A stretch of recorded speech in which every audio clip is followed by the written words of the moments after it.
Seguim en directe, la nostra gent, les 12 i 5 minuts, i a la següent entrevista tenim el nostre col·laborador habitual ja quan anem a parlar d'història, que és Eduardo Ferreres. Eduardo, bon dia. Hola, molt bon dia a tots. Bueno, avui ens acompanyaran les coquetes de Sant Antoni tot el programa perquè és el que toca. Pues sí, bon moment. És el que toca. Eduardo, anem a parlar de la reconquista de València ciutat, que també tenim alguna cosa a veure per aquí, però bueno, ja hi arribarem. Perquè una vegada ja s'havia reconquerit Borriana, Cervera i Penyíscola, el front se situa ja a Valencilla, no? A València. El quartel general, el Puig. Exactament. Molt bé. I la ciutat de València estava defensada per Saian ibn Mardaní. Qui era aquest? Bueno, pues muy buenos días a todos y vamos a explicar un poco la entrada de Valencia porque así ya cerramos todo el episodio musulmán y pues ya entraremos con la Orden de Montesa. Bueno, pues este señor tenía diferencias con el propio emir de Valencia, que era Abu Zaid. Entonces, entre ellos, pues intentaban a ver quién cogía las riendas del poder valenciano. Y Mardanís le venció. Pudo, a través de una revuelta, expulsarlo de la ciudad. Este Mardanís venía de lo que era la familia peñiscolana, del rey Lobo. El famoso rey Lobo que llegó a ser rey de Murcia. O sea que desde Peñíscola tenemos pues personalidades muy importantes durante esa época. Entonces el rey Lobo se hace cargo de Valencia y expulsa a Zaid. Entonces él, ¿qué hace? Pues bueno, pues yo me alío con el rey Jaime I. Y entonces hace un pacto. Claro, hacer un pacto, Jaime I entiende que la situación de Valencia le puede favorecer porque le pasa toda la información y hasta incluso puede contar con los leales que este rey tenía dentro de Valencia. Y así es. Al final este rey acaba cristianizándose y se le dan pues tierras en Segorbe, cambia el apellido, en fin, todo. Y entonces a partir de ahí pues el rey de Valencia se hace frente, hay muchísimas escaramuzas en el Puig, pero no logran entrar de ninguna forma. Hasta que al final entren. No entren. I com? Bueno, pues resulta que la cosa... Perquè van ser mesos, no? Había 4 meses. Van estar mesos. Sí, 4 meses. Y entonces con 4 meses el régimen I no tenía ninguna prisa. Tenía Valencia cercada y decían, bueno, ya caerán, ¿no? Pero en eso que llega varios navíos de Túnez para reforzar en alimentos y en tropas a la ciudad sitiada. Entonces dan una señal y empiezan a encender hogueras en los navíos para que vieran el número de navíos que había y todo, poderío. Y responden desde la ciudad de Valencia como decimos, enteraos, vamos a prepararnos para que esas mercancías puedan entrar en Valencia. Y el rey Jaime I dice, bueno, pues yo voy a usar otra estrategia, voy a rodear toda la ciudad de Valencia llena de fogatas para que vean los de la mar que no entrarán. Y así fue, empezó a organizar fogatas por toda Valencia y antes de desembarcar en las playas, pues cogen miedo y regresan. Claro, al ver el Mardanís, el emir de Valencia, que se desmontaba, como si dijéramos, toda esa estrategia que tenían preparada, pues entonces capitula. Y es pues cuando el rey Jaime I, a través de una cierta estrategia para ocupar los primeros portales, pues se da cuenta de que por fin en la torre de Ali Pufat aparece el pendón real de Aragón. Y hasta incluso pues el rey llora de emoción y prepara pues todo el contingente para la entrada a Valencia. Però aquí hi ha una part important dins d'esta presa ja de València, i és que la idea dels cavallers era entrar i passar gabinet a tothom. Però aquí va actuar la reina Violant. Exactament. És curiós perquè quan se producían todas estas guerras, pues la gente se unía a estos ejércitos porque tenían el derecho de saqueo. O sea, las tropas que colaboraban ya sabían que entrando dentro de la ciudad, pues tenían todo el derecho para matar y saquear, robar, incendiar las casas. Ahí el rey no mandaba, entrar y hacer lo que queráis. Claro, empiezan con Burriana, que ya la cosa hubo calmada. En la zona de Cervera y Peñíscola se pactó.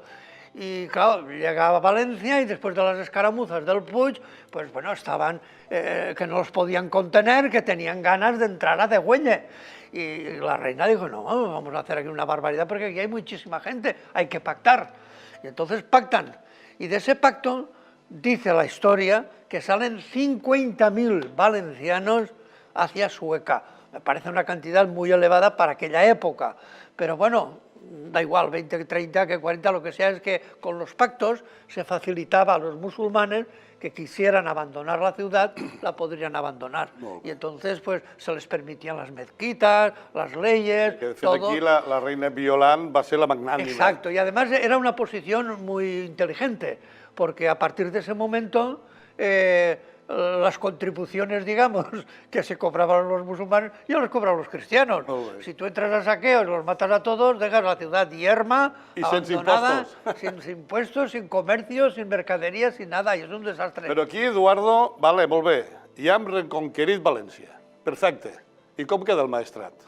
Bien, efectivamente, con Valencia ya cae todo. Eso quiere decir que, bueno, aún quedó Alcira, la zona de Sueca, pero bueno, sin ningún problema lo acaban reconquistando. Y es más, cuando se adentran en Alicante, la zona sur, ya se encargan los castellanos. Los castellanos reconquistan la zona sur de Alicante, pero después se devuelve al Reino de Valencia. Y claro, como es nuestra misión, pues hablar de esta comarca, ¿cómo queda el Maestrazgo? Bueno, pues el Maestrazgo queda de la siguiente manera, que una vez reconquistada, como aún duró 2 años más la ciudad de Valencia, ¿qué pasó durante esos 2 años? Pues inmediatamente aquí hubo una movilización impresionante, porque bajaba mucho comercio, muchas personas, gentes de Zaragoza, más las que venían de la zona de Francia, zona del Aragón, de Cataluña, y claro, aquí la zona norte de Castellón se formaba pues mucho comercio, mucho movimiento.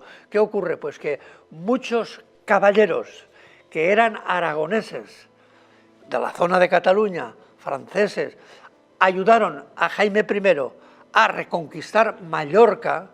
Como allí les dieron tierras y les dieron riquezas, pues parece ser que no tenían bastante, y entonces se apuntan a la historia valenciana y dice, bueno, pues vamos a Valencia, que también nos dan tierras. Y efectivamente, la zona norte de Castellón entran mallorquines, que ya eran oriundos de Aragón, porque a veces dicen, en esta zona pues vinieron los de Lérida o vinieron los de Aragón por el apellido. Bueno, es que antes pasaron por Mallorca ya. Y entonces en la zona norte, la influencia mallorquina hace que ya entran en el tema de la lana y de las sedas, los comerciantes, y esto pues investigando y analizando se refleja muy bien cuando hablas de los apellidos o de las crónicas de los primeros pobladores de los pueblos con los apellidos, que todos hablan los escritores de que provenían de tierras que tenían en Mallorca, aunque antes habían venido de la península. Sí, però el curiós que es van començar a organitzar cartes pobles i fueros. I sí, venien de Mallorca, però els fueros va ser el de Lleida, després el d'Aragó, després Guerra de la Unión y fueros de Valencia. Exactamente. Sí, venían, pero todos los fueros eran de... Exactamente, porque los pobladores lo que trataban era de que las leyes fueran las que ellos entendían y las que estaban acomodados y estaban acostumbrados. Entonces, claro, si viene toda la gente, digamos, de Tortosa hacia arriba y bajan, no quieren problemas. Vamos a montar unos fueros de Valencia, si Valencia todavía no la hemos reconquistado ni sabemos cómo quedará, pues vamos a utilizar los usos y costumbres de lo que estamos acostumbrados. Y entonces establecen los fueros de Lérida, que ya en Mallorca también se usaban, ¿vale? Y entonces con esos fueros pues todos se reorganizaban y funcionaban. ¿Qué ocurre? Que después Aragón quiere imponerse, porque el rey una vez ha conquerido o ha reconquerido todo el Reino de Valencia y lo ha adaptado dentro de la corona, pues quiere unos fueros unificados para todo. Y entonces cuando impone el de Aragón. Pero Valencia ve que no le favorece y protesta. Pero eso ya entramos en el siglo XIV, que esto pues condujo la Guerra de la Unión pues en la època de Pedro IV. Seguim parlant d'aquí del territori. Aquí al territori sempre parlem del maestrat, i alguna vegada hem parlat de la importància o el paper de la castellania d'Amposta. Efectivamente, bueno, lo fue todo. Perquè la castellania d'Amposta, orden de l'hospital. Lo fue todo. Guardia pretoriana. Sí, sí, sí, lo fue todo porque hasta incluso tenía título de vicemaestre de la Orden del Hospital. La Orden del Hospital es una orden internacional que a día de hoy todavía está, es Malta. La Orden de Malta pues es donde está la sede de la antigua orden hospitalaria. Entonces, Amposta era la guardia pretoriana en el sentido de que sus fuerzas eran muy numerosas. Tenía una caballería, la base era la caballería, tenía una caballería impresionante y ya recordaréis que en capítulos anteriores hemos comentado las conversaciones de Alcañiz en que se reunió el rey Jaime I, Hug de Follalquer, el mestre del hospital de Amposta, y después Blasco de Aragón. Y de ahí partió la reconquista, el plan de reconquista.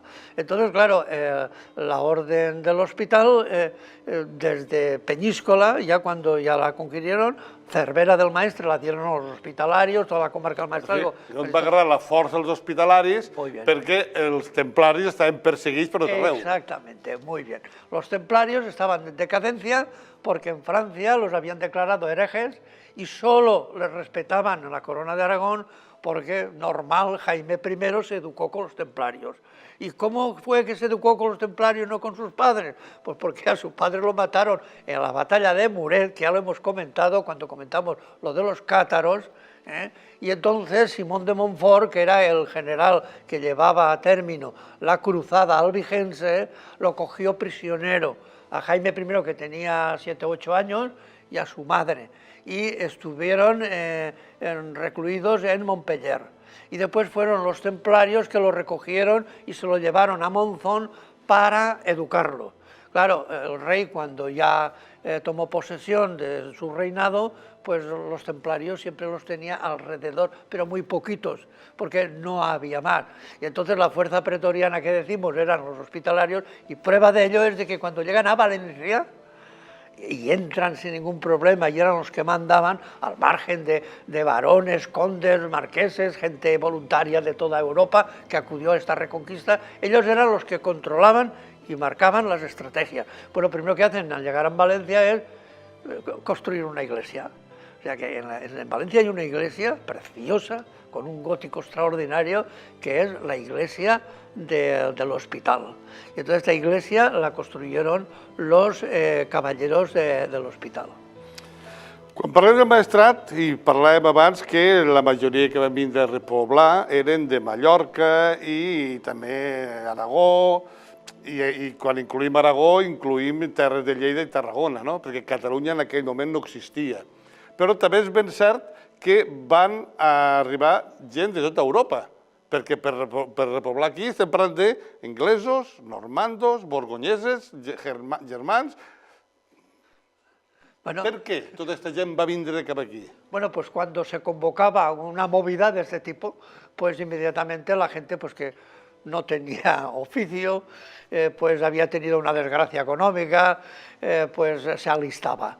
Se alistaba a todos estos ejércitos porque sabían que aparte de darles dinero, pues se les daba tierras. Entonces eran pues una especie de mercenarios. Bueno, yo tengo ADN inglés, porque cuando veo el origen de los Ferreres, que aquí en esta comarca hay un montón, pues resulta que venimos de Inglaterra.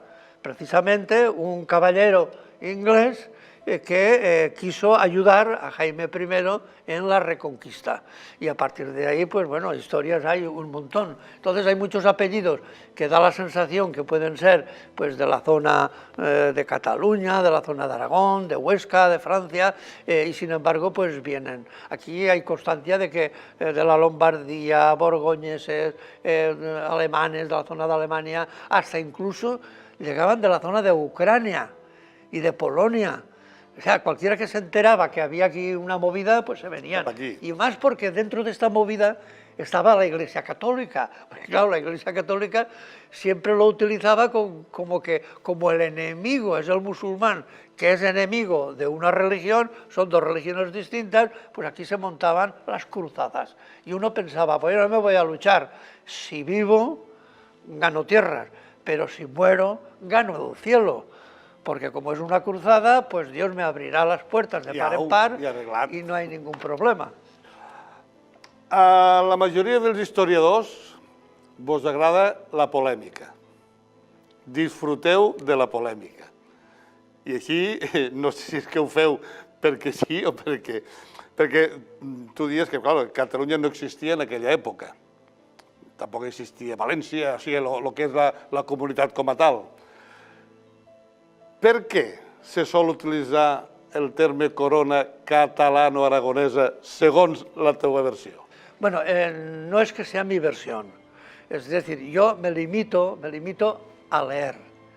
Y una vez leído, pues digo qué es lo que me dicen las escrituras. Entonces, a veces las personas pensamos lo antiguo adaptándolo a la vida de ahora. Y sin embargo es un error, es totalmente falso. Y claro, pues cuando lees ciertas cosas dices, eso es que aquí hay un interés en que la gente acuda a lo que yo quiero. ¿Entiendes o no? Entonces quiero magnificar una comarca, le montaré el numerito que sea para que la gente se lo crea. Claro, cuando acudimos los escritores decimos, esto no me cuadra a mí. Vamos a ver. Partimos muy breve, desde los Pirineos, un territorio que se llama Aragón, que se declara reino. Hay un territorio que no llega a reino, que es condado. Entre los dos lo que hacen es unirse. Y entonces dicen, bueno, pues los condados de Barcelona se unirán a la corona de Aragón. Y entonces, ¿qué pasa? Que cede, o sea, voy a casa del reino.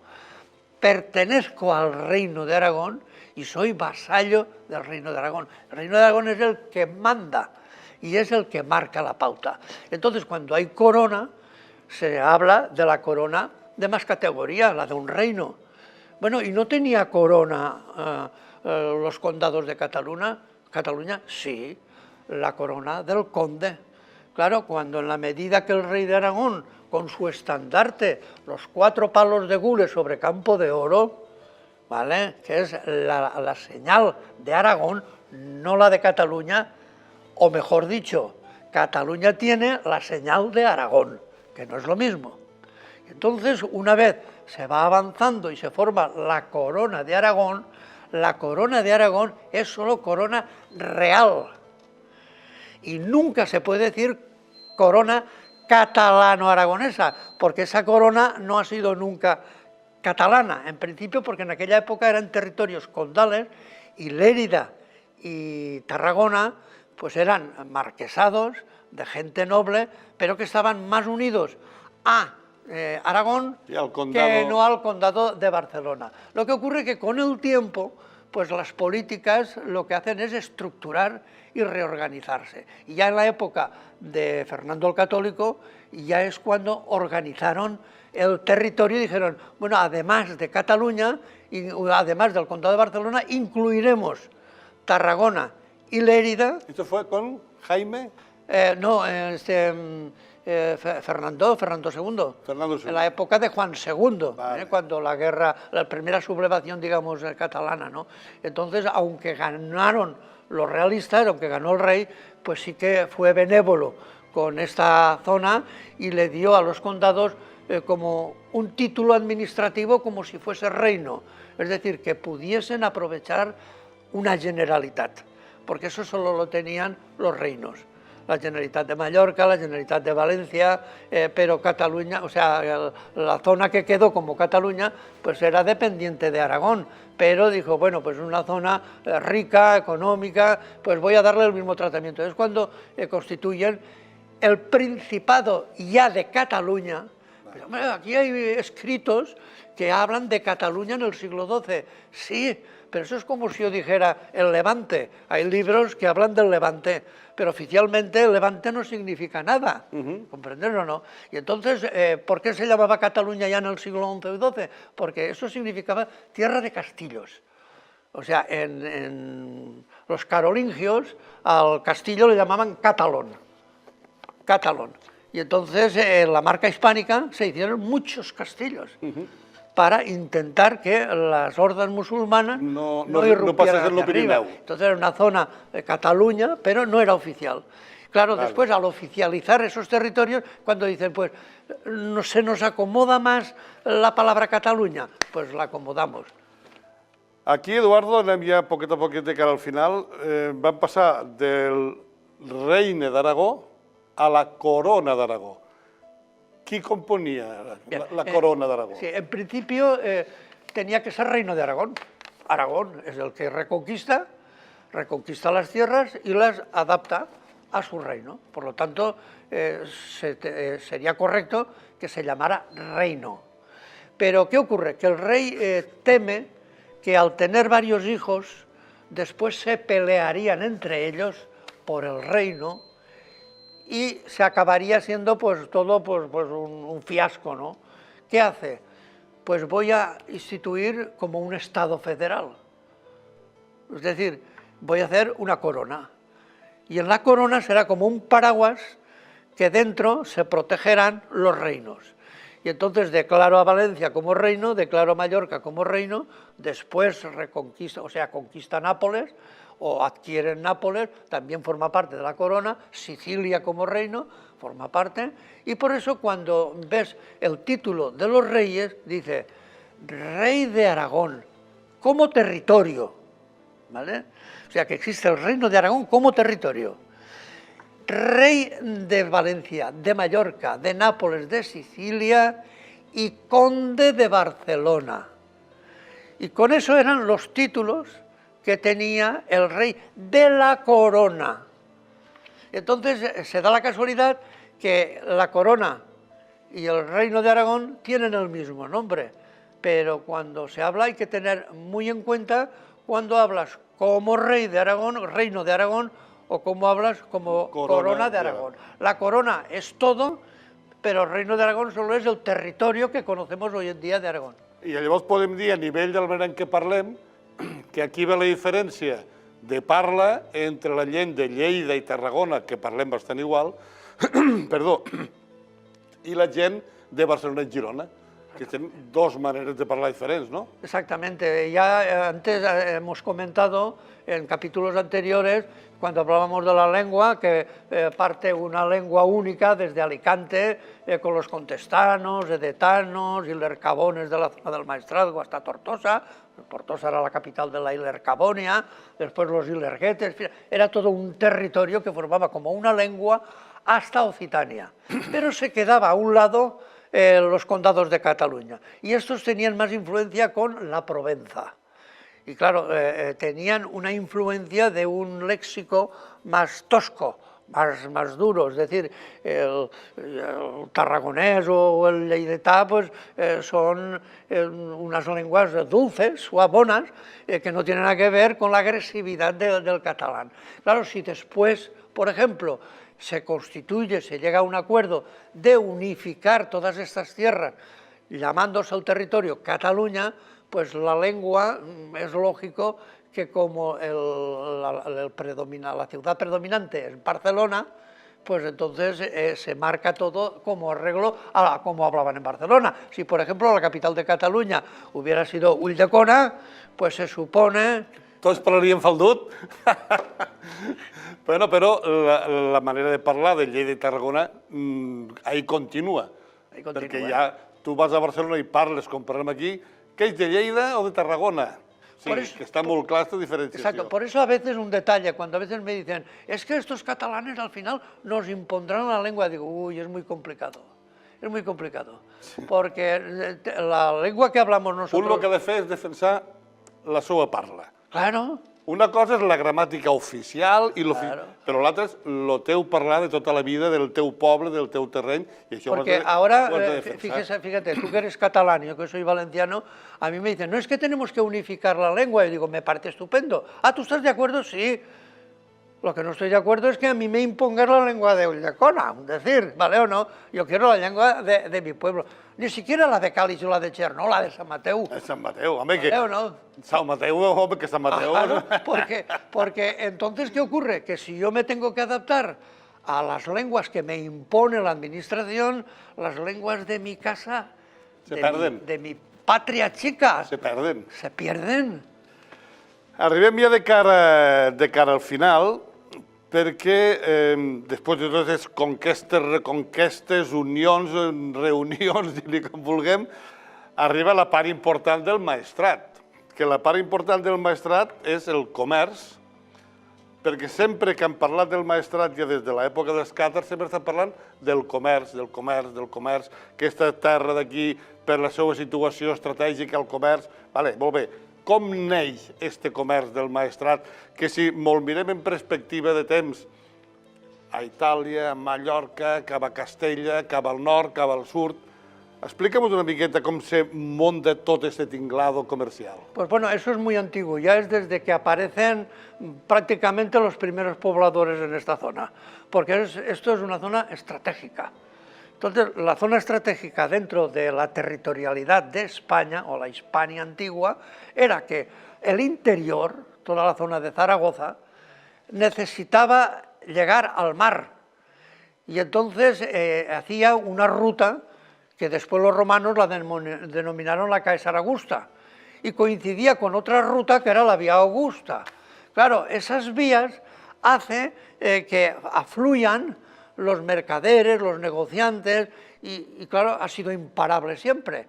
Es decir, en la medida que han entrado distintas tribus por invasiones, pues siempre ha sido predominante estas vías. Claro, de aquí pues todas las novedades. Pues bueno, pues ahora está de moda la mercadería de la lana, pues esto ha sido floreciendo, ¿por qué? Porque tanto como se salían como cuando entraban mercaderías, usaban estas rutas. O sea que es más que nada por la estrategia. De ahí también, que hay que decirlo, que hemos tenido situaciones muy positivas y muy buenas en cuanto a desarrollo económico en aquella época, pero también hemos tenido desgracias, porque al ser una zona estratégica, pues aquí se han concentrado batallas, asedios, y prácticamente pues ha quedado como vosotros lo veis, pues un desastre total. Aquí los monumentos se han destruido todos, las instituciones han volado por los aires, y ahora pues somos, pues bueno, un apéndice de lo que es el Reino de Valencia y nada más. Però m'he referit que aquí al maestrat, des de la llana, des de la canteria, des de l'orfebreria, o sigui, que aquí era potentíssim, perquè el comerç d'aquí feia cap a Itàlia, cap a Florència, cap a les zones, diguem-li, riques y potents de l'època. Mira, yo siempre digo a veces, para sopesar un poco la riqueza de la zona, aquí pasaron 14 grandes maestres. Los grandes maestres era el sumum de la persona más querida, aceptada por el rey. Eran virreyes, o sea que es como si en esta zona hubiera vivido permanentemente el rey. El más tonto era Mestre de Montesa, por lo tanto las influencias que aportaban eran bestiales. Y entonces eso pues se traducía a mucho. Un detalle, ahora como está de moda hablar el inglés, pues los primeros ordenadores, los primeros que sabían inglés, todos habían aprendido pues en Valencia o en Madrid, o que hubieran estado en Londres. Bueno, pues en el Reino de Valencia, las únicas dos ciudades en que se implantaba, o sea, se enseñaba griego, que era la lengua más noble, el que sabía griego pues era una personalidad, pues solo eran Valencia y en San Mateo. Y nos dicen los historiadores que en San Mateo llegó a tener 250 alumnos. Ollins. ¿Eran de San Mateo? No. De San Mateo podía haber una docena, podía haber también de Alajana, de Vinaró, de Treguera, pero venían gente noble con el mercado pues, de Valencia, de Barcelona, de Zaragoza, y querían que sus hijos aprendieran griego, porque ir a la corte como embajadores y aprender y saber griego, pues eso molaba, era una cosa de molar. Molava. És que, desde luego, Sant Mateu teniu tot, Bueno, San Mateo ha sido muy grande, muy grande. però no vostres primers en arribar a la lluna. Lo que ocurre, los cerverins. Vamos a ver, yo es por lo que he leído. Sí. Al norte de Valencia no había otra ciudad de más importancia estratégica, militar, de comercio, que San Mateo. Però això era pel que es creuaven les dos vies, no? Claro.